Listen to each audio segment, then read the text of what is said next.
hello everyone. Am I clearly visible and audible to you people? Kindly someone give me a thumbs up in the chat box if I am clearly visible and audible to you people. Fast so I can start the class. Okay, thank you. Thanks for confirmation. So I welcome you all for today's session. A very good afternoon to all of you. I am Dr. Priyanka Sachdev here, and today I am here to continue my batch, that is Target FMG, in which we discuss pathology at 3 p.m. daily. So in pathology, we already covered two important systems, two important chapters from general pathology. We have already covered cell adaptations and cell injury and cell death, apoptosis, necrosis, calcification, aging from the first chapter. We already covered inflammation, acute and chronic, both inflammations, all the events, vascular, cellular, from the second chapter. Now we have started hemodynamics also yesterday. The third chapter was hemodynamics. In the hemodynamics, we have already discussed edema. Those who are the old students, those who have watched last lecture also, they already know. So today I am here to continue hemodynamics. In hemodynamics, I am taking the next topic. I will be a little bit faster. I have to complete hemodynamics today only. So in the next 1 hour, I will be a little bit fast. So if you have any doubt, please write in the chat box. I will address it as soon as possible. So I'm starting the next topic in hemodynamics, that is hyperemia and congestion. Listen, to understand this, you have to see this slide. This is the organ. This is the organ. Any organ can be there. This can be human body organ. This is the arterial supply to this organ. This is the artery. And this is the venous drainage of this organ. This is the vein. Now imagine two situations. The first situation, if the artery got dilated. If the artery got dilated, dilatation of the artery, arterial dilatation. Or imagine another situation, if vein got obstructed. If the vein got obstructed, in both of these situations, what will happen? Take one by one. If the artery got dilated, if this artery got dilated, this organ will receive more blood. This organ will receive more blood. That blood will be pure blood. Pure blood will be more. So this is known as hyperemia. Hyperemia. That is the first thing I am going to teach you today is hyperemia. Increased blood volume within the organ. That is pure blood. Pure blood is more. So organ will look red. More reddish. Done. Imagine another situation, if the vein got obstructed, what will happen? Here in this situation also, venous drainage is obstructed, so impure blood cannot leave the organ. So impure blood will be collected inside the organ only, it cannot be drained outside the organ. So this condition is known as congestion. So this again organ will have more blood, but here the blood will be impure. So this is known as congestion. What I mean that is that in hyperemia as well as in congestion, both of them, the definition of both of them is same. That is increased blood supply to an organ. Everyone give me a thumbs up if you got it. Increased blood supply to the organ. There is more blood to the organ. The only difference is that in hyperemia, the blood is pure. That's why the organ look red. In congestion, the blood is impure. That's why the organ look blue. That is cyanotic. That is cyanotic. Hyperemia is an active process. For doing arterial dilatation, some active process is required. ATP is required, and congestion is a passive process. You have to just obstruct the vein. Due to any reason, obstruction can be there. Have you got it? That is hyperemia. Same diagram is drawn here. So you can see this is the capillary, this is the organ. Either the artery got dilated or the vein got obstructed. In both of these situations, blood supply to this organ will be more. But in hyperemia, it will be pure blood. In congestion, it will be impure blood. Give me a thumbs up, fast. So let me talk about here among these two things, congestion is more important. So we will study congestion in detail. Hyperemia, only definition is sufficient. So I have told you what is hyperemia. It is arterial dilatation. It is active process. And due to this, the organ will look red. That is erythromatous. Have you got it? Have you got it? So what are the examples of hyperemia? When the arteries got dilated. Sometimes when we do blushing, due to some emotional changes, blushing is there on the face. So the face, the skin, the blood vessels of the skin, they got vasodilated. The arteries got vasodilated. That's why the face look red. So flushing of the skin of the face is response to emotion. Sometimes due to shyness, due to some excitement, the flushing is there. Blushing is there on the face. That can be an exercise. Due to muscular exercise, the body, arteries got dilated and the whole body becomes red after exercise. High grade fever, the same thing can happen. Body looks red. Erythromatous or inflammation, particular organ with inflammation. The first step was vasoconstriction and the second step is persistent vasodilatation of the arterioles. Done. So these are the examples of hyperemia. Forget hyperemia, only definition is important. We have done the definition. We will study congestion in detail. What is congestion? Congestion is venous drainage का obstruction in venous drainage or impaired venous drainage. That is congestion. It is a passive process. And here impure blood will be collected in the organ. That's why the organ will look blue. That is cyanotic. So in hyperemia, the artery got dilated, vasodilatation. And in congestion, the vein got obstructed. In both of them, the blood supply to the organ increased. But in hyperemia, it is pure blood because artery is dilated, so more blood is supplied. And in congestion, it is impure blood because if vein got obstructed, the impure blood is getting collected in the organ only, it is not drained out. So that is the same thing. So there are two things, hyperemia, congestion, we are done. Listen, hyperemia, congestion, listen. Hyperemia is an active process, congestion is a passive process. Hyperemia is due to vasodilatation of the artery. Congestion is due to impaired venous drainage of the veins. Examples I have told you. Here the organ is red, that is erythromatous. Here the organ is blue, that is cyanotic. Here oxygenated pure blood is there. Here deoxygenated impure blood is there. Everyone give me a thumbs up. Everyone give me a thumbs up. So let me talk about congestion in detail. This congestion is of two types: acute and chronic. Acute and chronic. Acute and chronic. You tell me one thing. So let me draw an organ. So this is the organ. This is the organ. Let me draw the artery of the organ. I'm not talking about artery now. I'm not talking about hyperemia. Let me draw the vein. This is the vein. Let me obstruct this vein. I will obstruct this vein by two ways. Number one, acute. Acutely, if I will obstruct, what will happen? And chronically, if I will obstruct, what will happen? Who will tell me the two situations? So I'm talking about obstruction means congestion. I'm talking about congestion is of two types, acute and chronic. So imagine a situation if this vein is obstructed acutely, suddenly. Acute ka matlab sudden. Suddenly it is obstructed. So suddenly if it is obstructed, blood cannot come out of the organ. So blood will collect it in the organ. So organ mein ho jayega edema. Yesterday we have studied now. So there will be more hydrostatic pressure, more blood collected, more hydrostatic pressure that will come out, that will lead to edema of the organ. So acute congestion leads to edema. Give me a thumbs up. Give me a thumbs up, everyone. Coming on the second situation, chronic congestion se kya hoga? What will happen in chronic congestion? If the organ is congested chronically, roz thoda congested hai. It is not completely obstructed. It is partially obstructed chronically, not suddenly. So there will be no edema. There will be no edema, but impure blood got collected slowly, and it will lead to hypoxia of the organ. It will lead to hypoxia of the organ. Everyone give me a thumbs up. So acute congestion and chronic congestion. Congestion is of two types, acute and chronic. Chronic is more important. Acute leads to edema, everyone knows. But chronic is important. Chronic congestion is known as CVC, chronic venous congestion. So here I will teach you CVC of three organs. Chronic venous congestion of three organs. Acute leads to edema. Chronic leads to ischemia and hypoxia. So chronic is more important. I will teach you CVC of three organs. Listen. Okay, I have not put that diagram. Okay. You know heart. These are the four chambers of the heart. This is the left side of the heart and this is the right side of the heart. So both left and right auricles, one vein is coming. On the right side, SVC and IVC comes. And on the left side, pulmonary vein comes and our ventricles, arteries comes out. So from the right, it is pulmonary artery. From the left, it is the aorta. We know this very well. Yes or no? Now imagine a situation if left ventricle is not working. It is left ventricular failure, LVF, left ventricular failure. It is not pumping. So blood will not go ahead in the aorta. So where the blood will go? It will go back. In the auricle, in the pulmonary vein, and from pulmonary vein, it will go to the lungs. It will go to the lungs, or it will lead to CVC of lung. So left ventricular failure leads to CVC of lung. And in the similar way, see right ventricular failure. If right ventricular failure is there, so blood is not going ahead. Blood will go backward in the SVC, IVC. And from SVC, IVC, it will go to all organs. So it will lead to edema or congestion of all organs, especially two organs, liver and spleen. So today I am going to teach you three organs in detail, three organs. So CVC lung is a result of left heart failure and CVC of other all organs, that is liver and spleen, is a result of right heart failure. Is it clear to you? Is it clear to you? Give me a thumbs up. So CVC lung result of left heart failure, left ventricular failure. CVC, liver, spleen and all others may say two are important. Liver and spleen is important. That is That is due to right ventricular failure.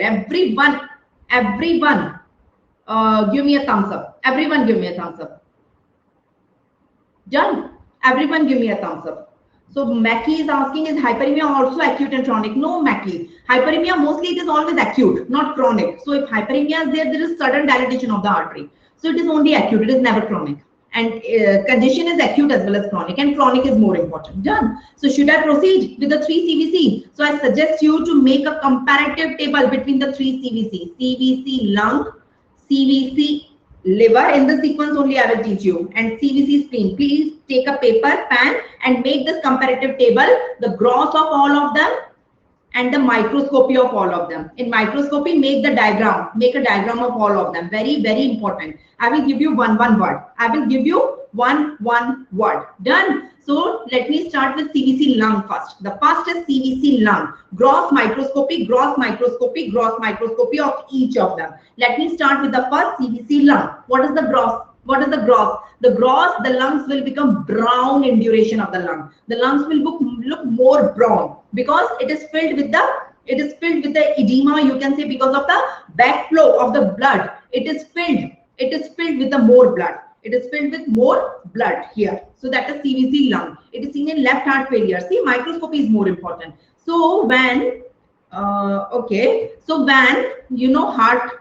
So these are the 4 chambers of the heart. From the left side, if left ventricle is not pumping, so all the blood is going back and it is getting collected in the lungs. In the form of the pulmonary vein, it is getting collected in the lungs. Lungs are made up of alveoli.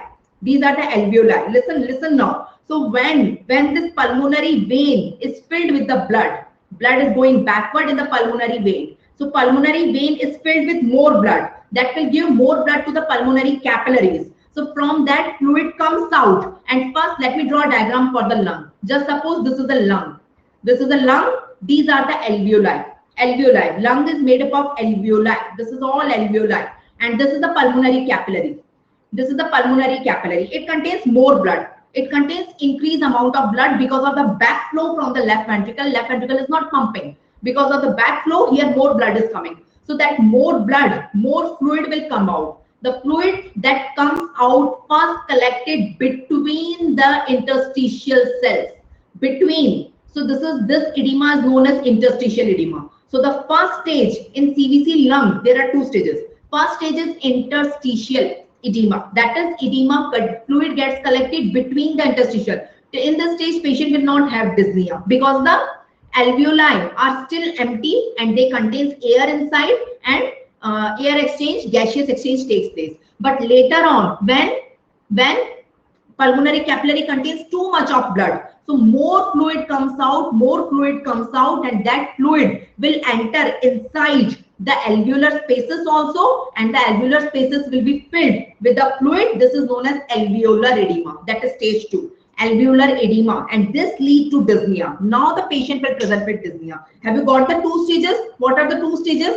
What are the 2 stages? You tell me. So the first edema is interstitial edema, and later on it will lead to alveolar edema. And one more thing I would like to tell you here: when the fluid is coming out, blood is coming out, fluid is coming out, RBC, this pulmonary capillary will rupture because there is more blood inside this, it will rupture. So the RBC will come out. This is the RBC.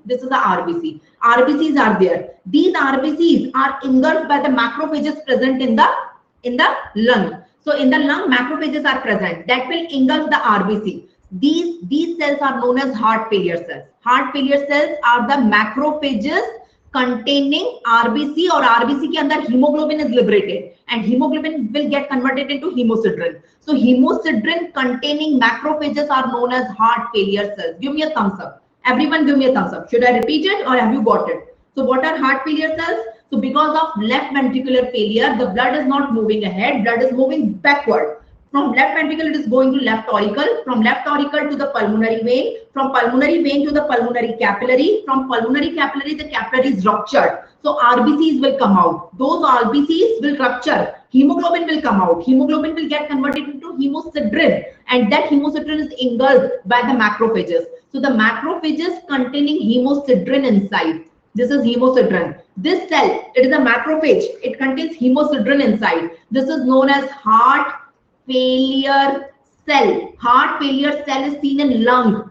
Heart, it is known as heart failure cell because it is present inside the lung in case of left heart failure. But it is present in lung, it is not present in heart. So it is a misnomer. Looking at the name, you will think heart failure cells present in heart. No, heart failure cells are present in lung. A very important MCQ. Have you got it? So heart failure cells are not present in heart. They are hemosiderin-laden macrophages and they are present in lung when heart fails, when left heart fails, being specific. Have you got it? These are heart failure cells. So when RBC break down, hemoglobin gets converted into hemosiderin and it is picked up by the alveolar macrophages. So the macrophages containing hemosiderin are known as heart failure cells. That gives brown color to the lung. In the gross, the lung was looking brown. Now, this is because of hemosiderin containing macrophages. Give me a thumbs up, everyone. I'm done. I'm done. So CVC lung, in gross, what is important? Brown in duration. In microscopy, what is important? In microscopy, what is important? The first stage is interstitial edema followed by alveolar edema. And there is heart failure cells. Heart failure cells are important. Everyone give me a thumbs up. So should I come on CVC liver? Are you people there? Those who are listening, everyone should give me a thumbs up. Those who are not deaf, not dumb, please give me a thumbs up fast. And if you got it, if you don't got it now, write your doubt in the chat box specifically. So do one thing, either write your doubt or give me a thumbs up. You have to do one thing. You have to be active in my class. It is not the thing you are just sleeping or chal raha hai side mein. No, you have to be super active. Done. Should I proceed ahead? Another CVC is CVC liver, the second CVC. So CVC liver and CVC spleen are seen in right heart failure. So let me see, coming on the next thing. So CVC liver, gross microscopy. In gross, I would like to tell you one thing, nutmeg liver. Nutmeg liver. What do you mean by nutmeg liver? Nutmeg appearance. Nutmeg. What do you mean by nutmeg in Hindi? Hindi में क्या कहते हैं nutmeg को? Can someone translate this nutmeg in Hindi language? It is a, yes, Mackie is right. It is jaifal. It is jaifal. Have you seen jaifal? This is jaifal. You may have seen. It is used in puja and something. You know, it looks like supari, but it is not supari. It is jaifal. So what is the property of this jaifal? It has alternate dark light band. So liver is looking like that. Can you see? This is the liver. It is alternate dark light. Now compare it with jaifal. This is nutmeg. Nutmeg is jaifal. It is in Hindi. It is written like as jaifal. It is jaifal. So this is nutmeg. You know. So it is looking like this. So gross appearance of liver looks like nutmeg. Learn this. You will ask them why it is nutmeg, why it is alternate light, dark. Explain. Red, yellow. You can see alternate liver. Why it is? I will explain you in microscopy. Don't worry. I will explain you. Everything. Just learn the appearance nutmeg. Let me come on microscopy. So this is, you can see nutmeg appearance. You can see the nutmeg, light, dark, red, yellow. That is nutmeg appearance. Coming on the microscopy. So this is the diagram of microscopy. Before understanding this, you should understand the lobular model of the liver. So this is the liver.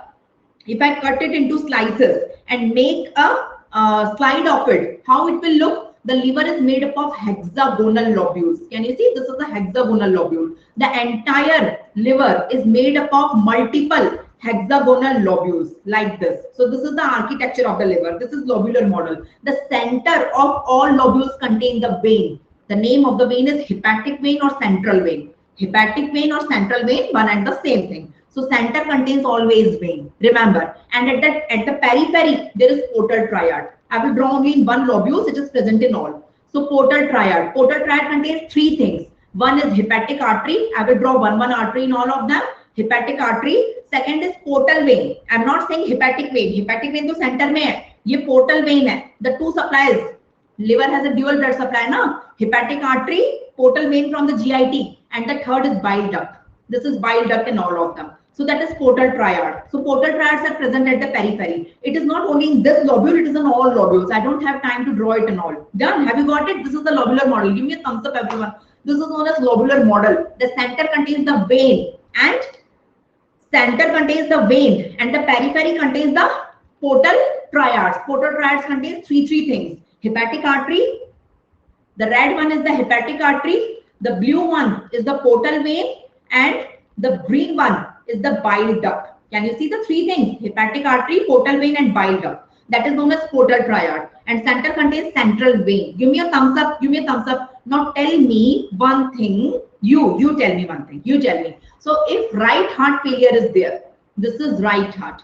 This is right heart, and in the right heart, what occurs from the right ventricle?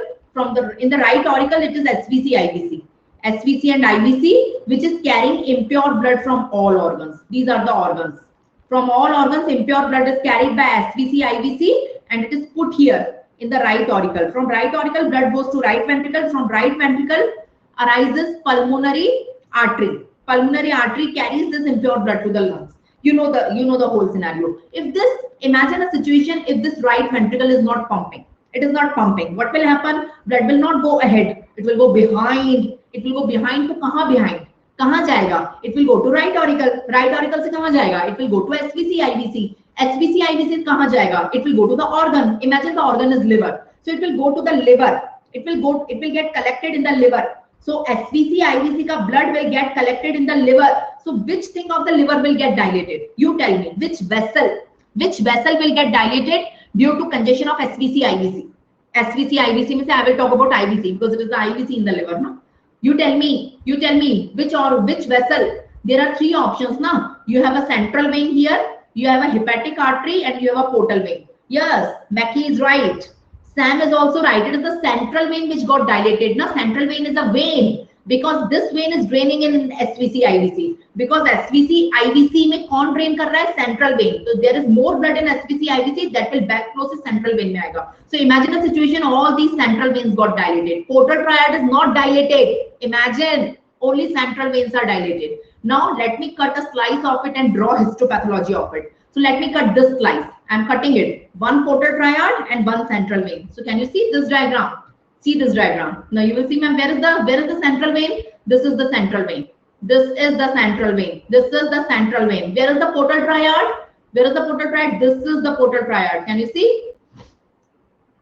This is the portal triad. Portal triad, can you see three things inside it? Now, can you identify which is artery, which is vein, and which is bile duct? Yes, I can identify. The one which is having a thick wall is artery. This is artery. The one which is dilated and having a thin wall is a vein. It is a vein. It is hepatic artery. It is portal vein, and this is the bile duct. I can identify the three structures. It is a portal triad. I have not drawn the 6 portal triads. I have drawn only one to show you. Done. Now imagine a situation, this central vein got dilated because of the right ventricular failure, because of the backflow. The blood got collected in IVC, and because of IVC dilatation, this central vein dilated and got ruptured. So can you see the RBCs collected around it? Give me a thumbs up. So the RBCs got collected around it. So blood got collected around it. So this portion is looking red because of this blood is impure. It is a vein. It is IVC. It is right side of the heart. This blood which is ruptured, central vein ruptured, and impure blood came out. And impure blood get collected here. Impure. Because of the impure blood, the hepatocytes present here got necrosed.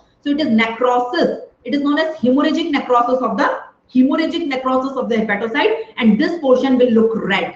This portion will look red. Give me a thumbs up. And the portion around portal triad, this is portal triad, it will not look red. The hepatocytes near this, can you see? I will mark the hepatocytes for you. Can you see this one? I'm marking with red. This one, can you see this one? Fat is filled inside it. Can you see white colored fat vacuole? So this portion will look yellow because of fatty change. So red and yellow. Let me mark red and yellow areas here. Which area will become red? The central area, because central vein in each of them.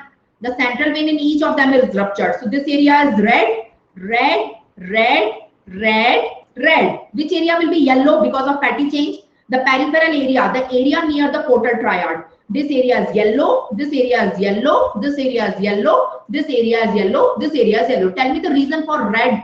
The red ka reason hai hemorrhagic necrosis. Tell me the reason for yellow. It is fatty change. So the central hepatocyte shows hemorrhagic necrosis, and the peripheral hepatocyte shows fatty change. So alternate red, yellow, red, yellow, red, yellow, looking like a jaipal, looking like a nutmeg.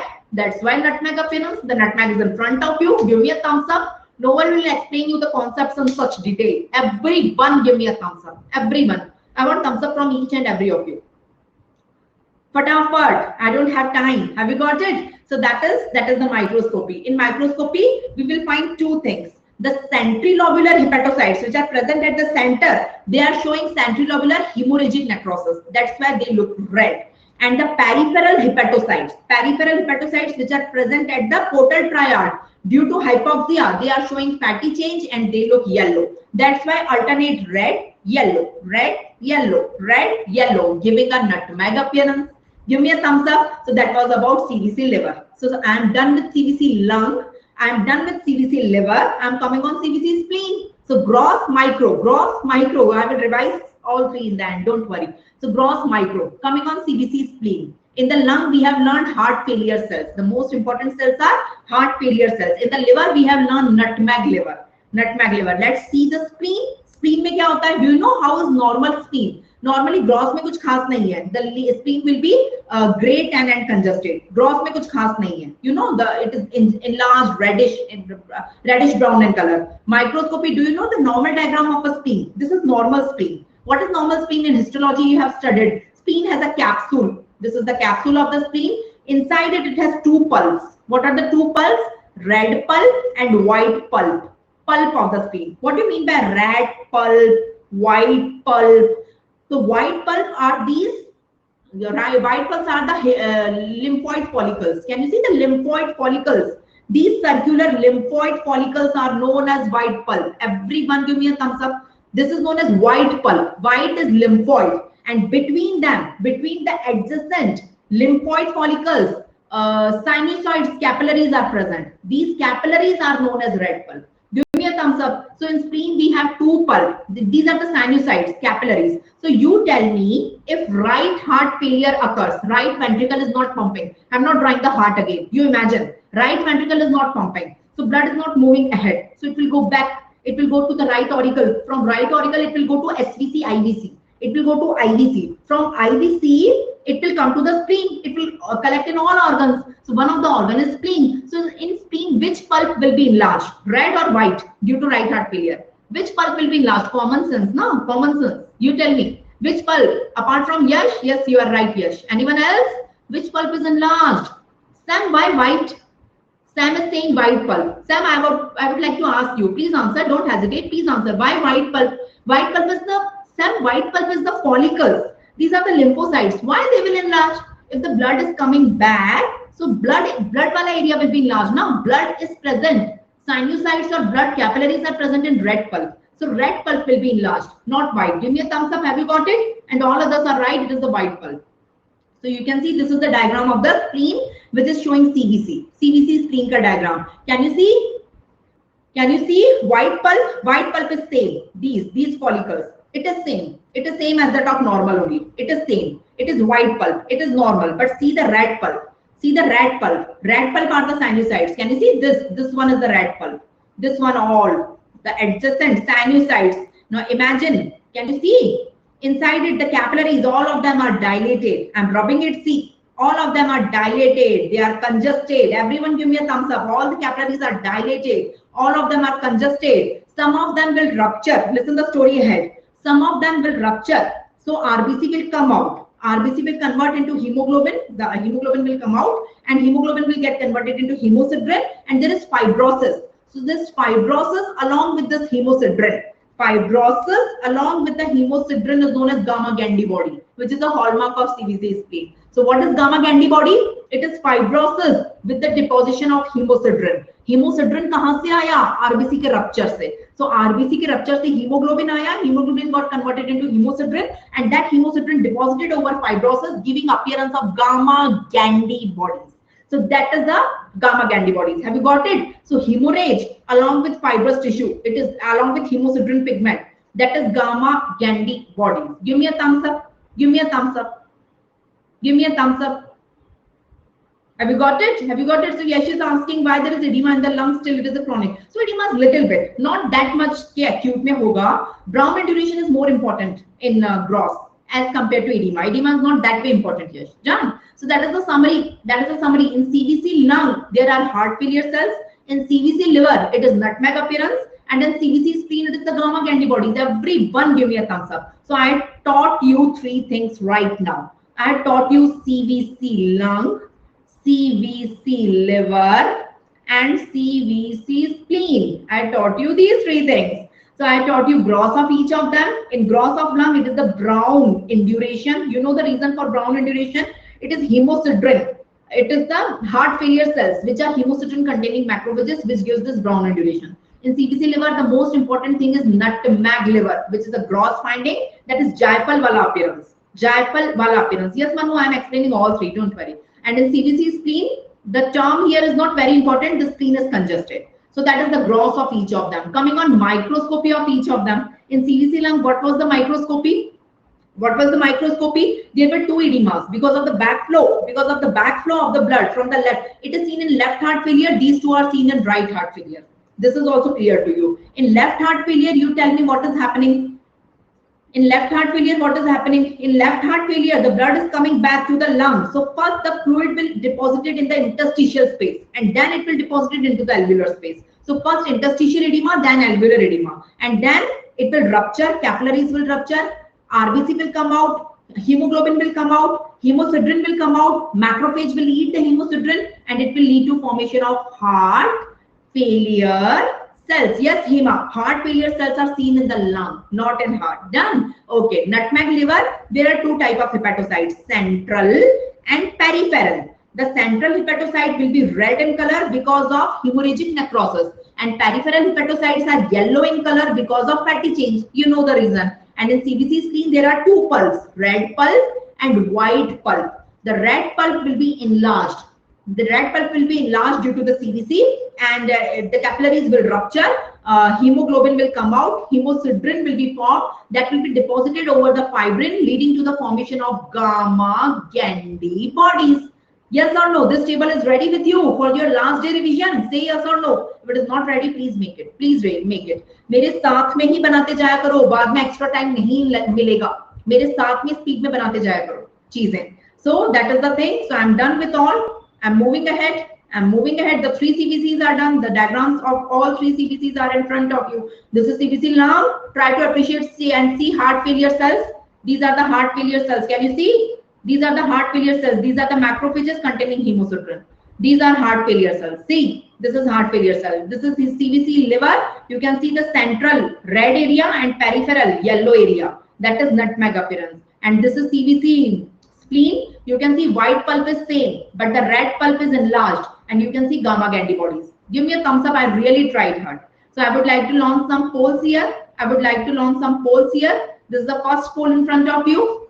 Very easy. I guess the most easiest question. Everyone will be right. I guess everyone will be right now. So gamma Gandy bodies is typically seen in CVC what? CVC of which organ? Lung, liver, kidney or spleen? Fast.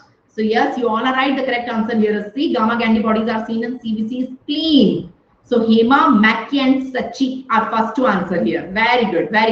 The correct answer here is C. Done. So this is the next question in front of you. Be fast. Again, a very easy question. Heart failure cells are seen in CVC of which of the following organ? Is it lung? Is it kidney? Is it spleen? Or is it liver? Heart failure cells. All of you are right. Very good. The correct answer here is A. Hema, RN and Haritha are first to answer it. Very good, guys. Very good. The correct answer here is A. Coming to the next question. This is the next question. Nutmeg appearance is seen in CVC of which organ? Nutmeg appearance. Lung, kidney, spleen or liver? I'm asking about nutmeg, Jaipal appearance. So all of you are right. Still, Rahul and Hema are first to answer it correctly. Correct answer is liver. So all these questions were from your PYQs, by the way. So you have solved 3 PYQs. So we are done with hyperemia and congestion also. Edema is done. Hyperemia and congestion is done. I'm starting with thrombosis and embolism. In ischemia infarction, we can do it somewhere else in the systemic pathology. And after that, I will move on the shock, so that hemodynamics will be finished. So 3 more topics still to cover. Thrombosis, embolism and shock. I'll be a little bit faster. 3 और बचे हैं. Edema is done. Hyperemia is done. The 3 types of congestion, CVC, 3 types of congestion is done. Coming on thrombosis. Give me a thumbs up. Everyone, those who are listening, give me a thumbs up. I will explain you what is thrombosis. But before starting thrombosis, you should understand one thing. Thrombosis. Before starting thrombosis, you should understand what is hemostasis. So that's why first I will give you briefly in the 5 minutes, I will give you briefly an overview of hemostasis, then I will start thrombosis. Because without understanding hemostasis, you can't understand directly what is thrombosis. Thrombosis is a disease. It is a pathology. It is a disease. Of course, it is a disease. But hemostasis is not a disease. It's a physiological mechanism. It is not a disease. What is it? Just suppose here I got a cut. So I will have a bleed here. Wherever I will have a cut, I will have injury, I will have bleed there. So bleed, I will have bleed for few seconds or few minutes, after which my bleeding will stop spontaneously. Bleeding will stop spontaneously. How it occurs?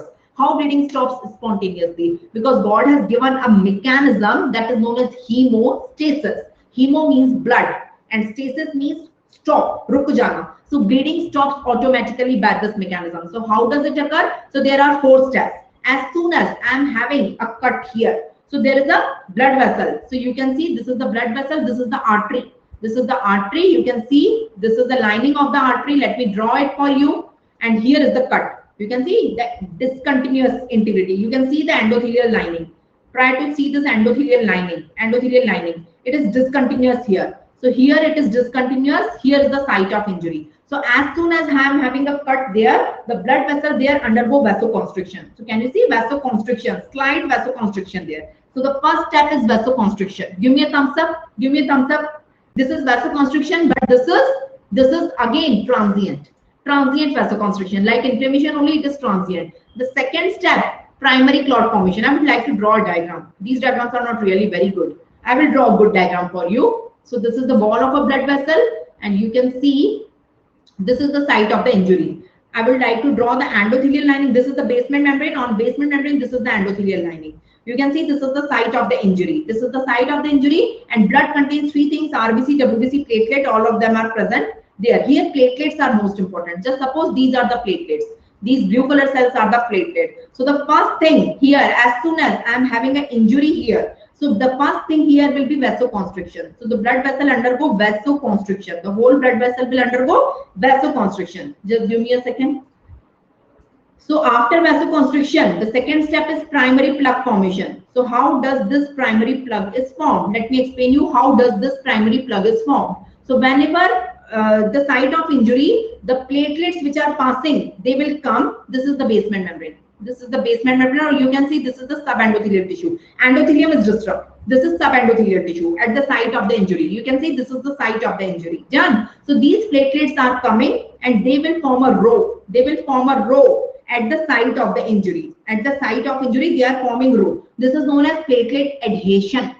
Adhesion. Whenever the first row of the platelet is known as platelet adhesion, which are forming a bond with the subendothelial tissue. That is platelet adhesion. They are trying to stop the bleeding. Then after combining here, forming a bond here, they will secrete granules from inside them. They contain granules. They secrete these granules outside. They secrete these granules outside, and all other platelets also come. Here is an emergency. Please everyone come and help in sealing. Sealing karo yahan pe. Seal karo is portion ko. So they are calling others. So this step is known as platelet activation. The second step is known as platelet activation. So the first was adhesion. Second is activation. Subsequently, what will happen? Other platelets will also come and they will form. They will form a building like one over the other. They will form a pile up, and they will form a plug. This is known as plug. This is known as primary plug. But the rest of the platelet are forming bond with below platelet. So bond between platelet and platelet, 2 platelets. So this third step is known as platelet aggregation. Aggregation. Have you got it? The first row is forming a bond with subendothelial tissue. Only the first row, that is the blue one. Rest all the red one are forming bond with platelet only. Platelet forming bond with platelet. So that is known as platelet aggregation. Adhesion is the bond between platelet and subendothelial tissue. Aggregation is the bond between platelet and platelet. Have you got it? These are the 3 steps. So again, ultimately a plug is formed. The whole plug is known as primary plug. This is known as primary plug. Everyone give me a thumbs up. Have you got it? What is primary plug? So you can see here in this diagram also, which is given in the book, you can see the green colored are the platelets. So this row I'm marking with red. This is showing adhesion. Adhesion. This row is showing adhesion because it is forming bond with the subendothelial tissue. And I'm marking with blue now. This one. These all are showing aggregation because they are forming bond. They are forming bond with the platelet. So bond between platelet and platelet is bond between platelet and platelet is known as aggregation. Give me a thumbs up. So these are the three steps. These are the three steps: platelet adhesion, activation, aggregation. Done. Then plug is formed. That plug is known as primary plug. But you know, this primary plug is temporary. If it can stop the bleeding temporarily for few minutes or few hours, you have to stabilize it. If you have not stabilized it, it will be ruptured and again bleeding will start. So this is temporary plug. Primary plug is made up of platelet and it is temporary plug. It is not permanent. You have to stabilize it. You have to stabilize it. Stabilization takes place by coagulation factors. In the blood, we have 12 or we have 13 coagulation factors. So there are cascade runs. So there are two pathways: intrinsic pathway we know and extrinsic pathway. In extrinsic pathway, it is the factor number 7. In intrinsic pathway, it is 12, followed by 11, followed by 10, followed by 9. So likewise, ultimately factor number 1 is activated. The name of the factor number 1 is fibrinogen. Fibrinogen will get converted into fibrin, and this fibrin will come over the primary plug. You can see the primary plug here formed by green color. Green color are the platelets. Over it, can you see the yellow dots? Can you see the yellow dots over the green platelets? Try to see the yellow dots. These yellow dots is fibrin. I'm marking with red. This red dots is fibrin. Now it will be stabilized. So platelet के ऊपर जब fibrin के fibres आ गए, fibrin के fibres आ जाएंगे, now it is stabilized and it is known as secondary clot. Now it is known as secondary clot. Give me a thumbs up. It is known as secondary clot. Ultimately, it is secondary clot, and last step, when healing takes place, the whole clot will dissolve. Dissolution takes place by plasmin. Plasminogen gets converted into plasmin and plasmin dissolves the clot. So these are the 4 steps. First is arterial constriction, then primary plug formation, which is made up of platelet. Secondary plug formation, here the primary platelet plug is stabilized by fibrin, that is coagulation factor. It is stabilized by factor number 1. And lastly, it is resorption. Give me a thumbs up. Everyone give me a thumbs up. Everyone give me a thumbs up if you got it. Everyone give me a thumbs up. So this is the first step. You can see it is transient vasoconstriction. This is the second step, primary plug formation. You can see it is made up of platelet. There are 3 steps as I have told you. So the first step is platelet adhesion. Then the second step is platelet activation, then platelet aggregation. Adhesion, activation, aggregation. Adhesion, activation, aggregation. You know, there should be no confusion to you. Everyone give me a thumbs up. So this is how it takes place. I would like to tell you 2 receptors here. Listen, a beautiful diagram, a very beautiful. I like this diagram very much because here the concepts are shown crystal clear. Okay, I will draw it for you. Don't worry, I will draw it for you. So can you see this is the lining of a blood vessel? This is the endothelial lining. Can you see this is the lining of a blood vessel and this is the endothelial lining? I'm not drawing endothelial lining in between because this is my site of injury. This is my site of injury. Here there is injury, and this is the subendothelial tissue. This purple is the subendothelial tissue. Endothelium is destroyed and below it subendothelial tissue is present. Now this is my platelet. The platelet, it is forming a bond with the subendothelial tissue. How the bond is formed? There should be some receptors now present on the surface of the platelet which will form bond that will show adhesion. This step is known as adhesion. So for adhesion, the receptors are responsible. They are known as GP1A2A, glycoprotein 1A2A receptors. So the name of the receptors here is GP1A2A. These one, which are forming the bond with the subendothelial tissue. What is the name of the receptor? GP. I will tell you the name of the diseases in their absence. You have to learn the name of these receptors. GP1A2A, which is forming bond with subendothelial tissue. These receptors are responsible for adhesion, but directly they cannot bind with subendothelial tissue. They require a bridge in between. So the bridge is formed by von Willebrand factor. I'm marking the bridge by green color. So this bridge is von Willebrand factor. So have you got it? Platelet binds with subendothelial tissue using a bridge. The name of the bridge is von Willebrand factor, and the receptors present on the surface of the platelet responsible for adhesion are known as GP1A2A. Give me a thumbs up. Everyone give me a thumbs up. Now rest of the platelets will also come and they will form bonds with platelet. So platelet are combining with platelet. So here also receptors are required. So the name of these receptors which are forming bond with another platelet, these receptors are required for aggregation. These are required for aggregation. Adhesion के लिए नहीं. The name of these receptors are GP2A3A. GP2B3A, I guess 2B3A. So glycoprotein 2B3A, this is the name of the receptors, and here though no bridge is required. Everyone give me a thumbs up. So the same diagram is for ऐसे की जगह I will show you in this way, the longitudinal diagram. You can see this diagram. See, I'm explaining you. I'm zooming it out and try to explain you. Can you see this is the site of the injury? Okay. Can you see this is the subendothelial tissue I'm marking here? This one is the subendothelial tissue. Can you see endothelial lining? This is the endothelial cell. This is the endothelial cell, endothelial cell, endothelial cell. Try to see the discontinuity here. It is discontinuous here. This is the site of the injury. Done. Try to see the primary platelet. Which is the primary platelet? This is the main platelet showing adhesion. So what are the receptors? The red colored receptors. It is GP1A2A. And the green color is the bridge, that is von Willebrand factor. And when platelet is binding with another platelet, that is aggregation. Can you see the brown colored receptors here? These are GP1B2A. Give me a thumbs up. Give me a thumbs up. Now imagine a situation if congenitally in some person these receptors are absent. GP1A2A are absent. These ones.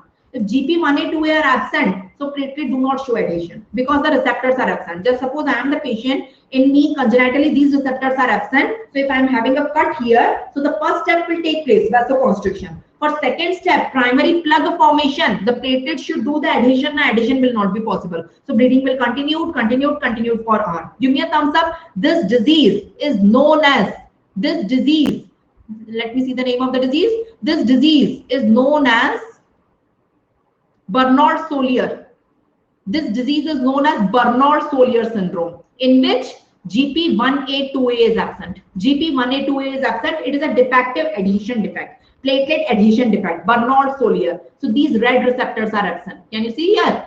Red one. These are absent. So adhesion will not take place. Activation can take place, but adhesion cannot take place. And imagine another situation in which congenitally GP2B3A are absent. So that disease is known as Glanzmann's disease.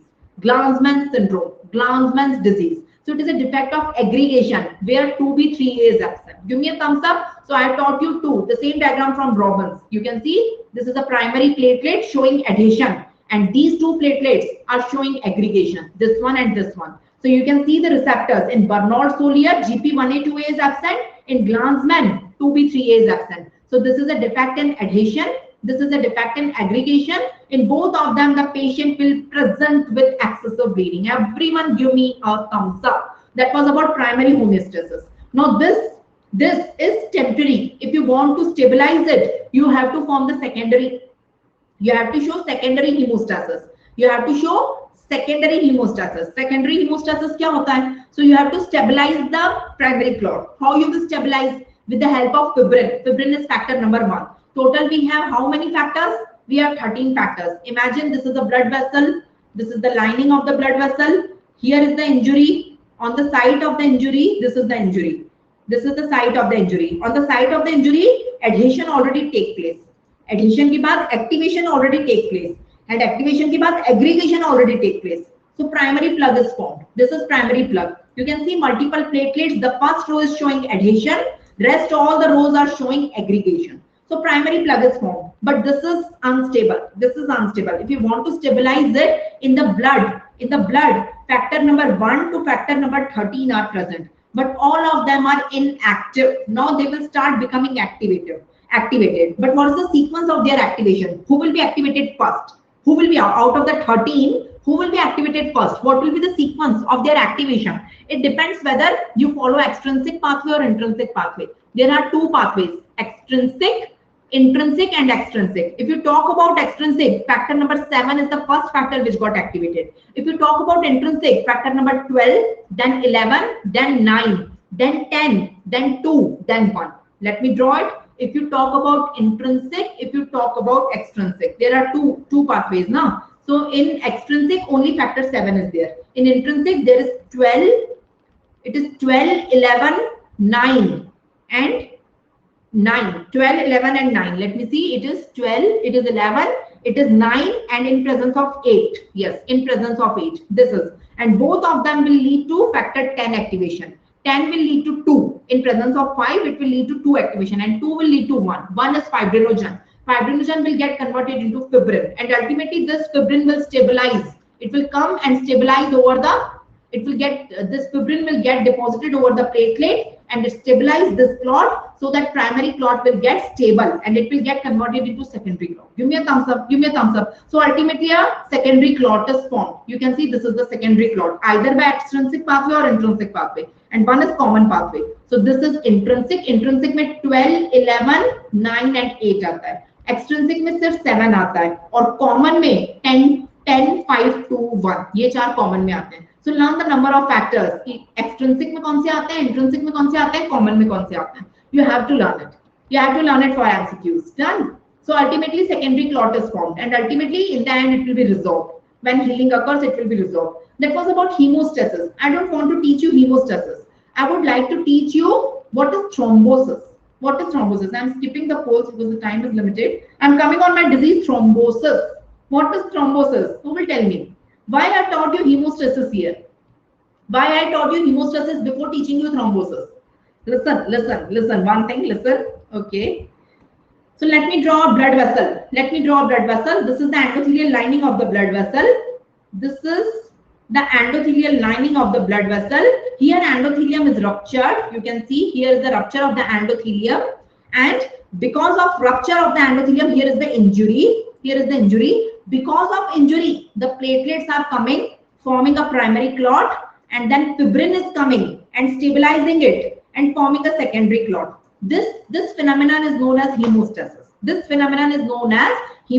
And it is useful to us. God has given us this mechanism inside all of us. If we have injury, hemostasis takes place automatically. Bleeding stops because of the primary and secondary clot formation. If it occurs as a result of injury, it is known as hemostasis. If without injury, this hemostasis takes place, it is known as thrombosis.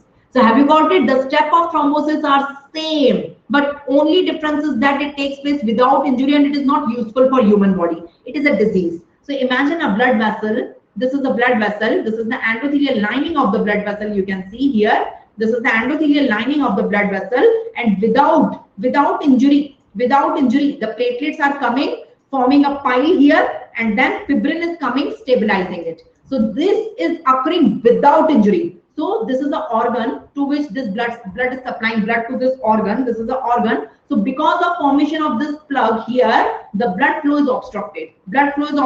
This organ will have ischemia. This is known as thrombosis. So thrombosis leads to ischemia of the organ. It is unnecessary. We do not want it. This is known as thrombosis. And once the thrombus is dislodged from here, and it moves freely in the blood, it is known as embolism. So have you got it? What is thrombosis? What is embolism? Give me a thumbs up if you got the meaning of thrombosis and embolism. So thrombosis is same as that of hemostasis, but only difference is that it occurs without injury.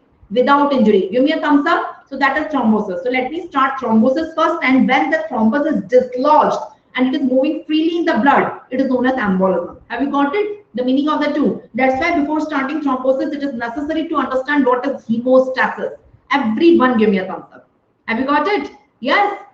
So what is thrombosis? Who will tell me what is thrombosis? Thrombosis is a pathological form of intravascular fibrin platelet thrombus form. Fibrin or platelet का primary बनेगा, fibrin का secondary बनेगा without injury. The one thing which is formed is known as thrombus. And once it is just, can you see this is a thrombus here? It is formed without injury. There is no injury in the blood vessel, and there is a collection of platelets which is stabilized by the fibrin. Have you got it? So the difference between hemostasis and thrombosis. Hemostasis is a physiological thing. Thrombosis is a disease. It is a pathological thing. It occurs as a result of injury. It occurs without injury. Unruptured CVS. Have you got it? Very few students understand the basics. Everyone understand, okay, thrombosis. But what is thrombosis? Thrombosis is nothing. It is hemostasis only. But the only difference without injury. Injury के बाद तो अच्छी बात है. बिना injury हो तो अच्छी बात नहीं है. It shouldn't happen. Inside my body, I'm a human body. Inside my body, without injury, inside my blood vessel, multiple small hemostasis plugs are formed of platelet and fibrin. They are not useful. They will obstruct the blood flow. If it is after injury, it is useful. They are obstructing. They are sealing the injured blood vessel and stopping the bleeding. Unnecessary. It is not required. Can you see? This is a thrombus attached to the blood vessel wall. Once it is dislodged and move in the blood freely, it is known as embolism, thromboembolism. Give me a thumbs up, everyone. Everyone give me a thumbs up. Have you got it? Should I proceed ahead? You can see beautiful diagram. You can see in this diagram the red circles are the platelet and the yellow wires over it Yellow wires is the stabilized fibrin. So it is like this. This is a thrombus. The platelet with the fibrin. Platelet के साथ जो बनेगा, that is primary, and that is primary, and that is temporary. That is temporary. And if you want to stabilize it, that is unstabilized. If you want to stabilize it, you have to do the wiring of the fibrin. Have you got it? So the same thing shown here also. You can see here. Please see here. This is normal blood flow. You can see here. In the first diagram, you can see the normal blood flow. In the second diagram, thrombus is formed here. Once the thrombus is dislodged, it moves freely. It is known as embolism. So have you understood what is thrombus? What is embolism? Done.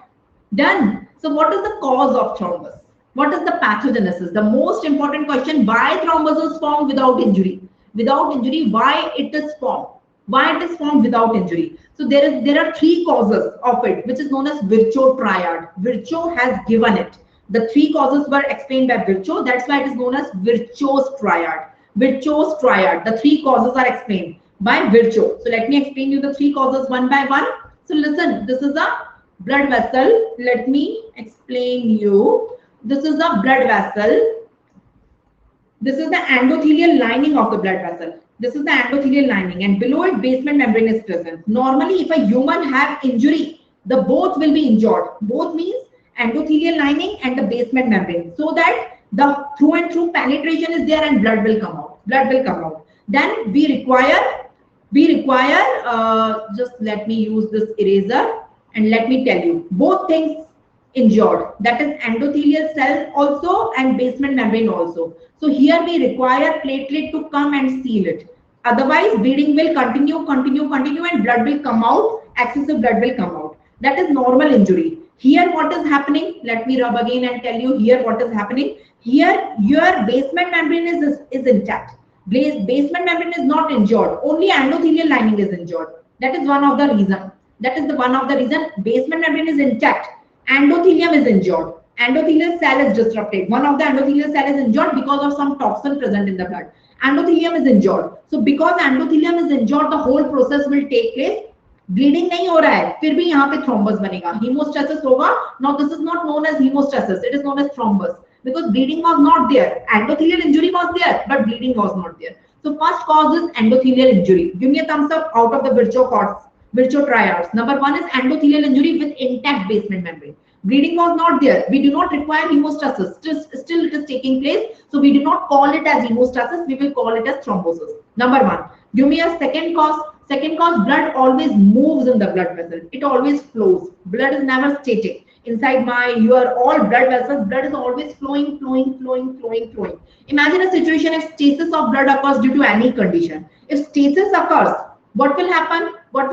You know Bernoulli's theorem. Bernoulli's theorem is that in a pipe, if fluid is flowing, the heavy thing will travel at the center and light thing will travel at the periphery. From RBC, WBC, platelet, WBC is most heaviest, they travel at the center. After that, platelet and RBCs are there around the WBCs, and lightest is the plasma. So there is a plasma. So you know platelet, this is platelet. Platelet never come in contact with endothelia because it is separated from the endothelium by layer of plasma. Plasma is always there. That's why platelet cannot form a plug. It is not coming in contact with the endothelium. It cannot form primary plug. Done. But because of stasis, all the platelets fall down due to gravity. This is the scenario when blood is flowing. When blood is not flowing, it is stasis, all the platelet will fall down. Because of falling, it will form a bond it will form a layer over the endothelial cells and plug will form. So the second is altered blood flow. Second reason is altered blood flow. By altered blood flow, I mean stasis. Stasis or turbulence. Stasis or turbulence of the flow. Number two. Number three is hypercoagulability. What do you mean by hypercoagulability? Give me a thumbs up if you got the first two concepts. Let me explain you the third one. This is a blood vessel. Inside the blood vessel, two things are present. Coagulative factors and anticoagulative factors. Coagulative factors increases hemostasis. Anticoagulative factors decreases hemostasis. And normally both of them are equal and opposite to each other. So they cancel out each other. But whenever injury takes place, whenever injury, cut or injury takes place, at that time coagulatory factors increases tremendously and they cause hemostasis. At that time it is useful hemostasis. But due to any reason without injury, if there is hypercoagulability in the blood, that will lead to hemostasis. So the three causes in Virchow triad which lead to thrombus formation are endothelial injury, altered blood flow, and hypercoagulability. Please learn these. Please learn these. Endothelial injury, abnormal altered blood flow, that is stasis and turbulence, and hypercoagulability. Give me a thumbs up. These are the three reasons of Virchow triad, of thrombosis, that is known as Virchow triad. Everyone give me a thumbs up. Everyone. So Virchow triad is equal to three things together: endothelial injury, altered blood flow, that is stasis of turbulence, and blood hypercoagulability. Everyone give me a thumbs up. Have you got it? Have you got it? That is the thing. That is about thrombosis. The most important, Virchow पे ही question आता है, definition पे question आता है. It is of two types, artery and vein.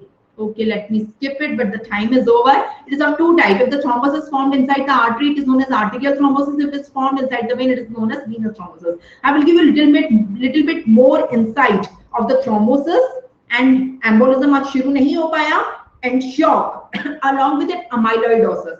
So I am arranging one more lecture for you. So let me announce my next lecture. Just a second, then you people can go. My next lecture is after 10 minutes right now. अभी तो 10 minute बाद है मेरा next lecture. You can attend it. That is IBQs. So I always overestimate कि कितना हो जाएगा एक घंटे में, लेकिन उतना हो नहीं पाता. Anyways, thank you. I really enjoyed teaching you. And my next class is after 10 minutes at 4:15 sharp. I'm going to teach you image-based questions from male genital system. Don't dare to miss it. Don't dare to miss it. So have a cup of coffee, come back, refresh yourself. We will study IBQs from MGT. And the remaining portion of hemodynamics, I will arrange 1 hour more class. Let me see when I can arrange, in which I will teach you the remaining thrombosis, almost done thrombosis. I will teach you embolism, I will teach you shock, and I will teach you amyloidosis. So for these, I am arranging 1 hour more class, and after that, I will come on the last portion, neoplasia of the general pathology. Then after that, I will come on hematology. Done. So don't go anywhere. Just after 10 minutes, join me back in the another lecture. That will be continuation. That is IBQs of MGT. So join episode number 4 of IBQs. That is MGT wala. After 10 minutes at 4:15 sharp. I want all of you to be back. All of you. Genetics I will also take. Yes. Don't worry. I will arrange a lecture on genetics also. Okay. I'm ending this link. Bye bye.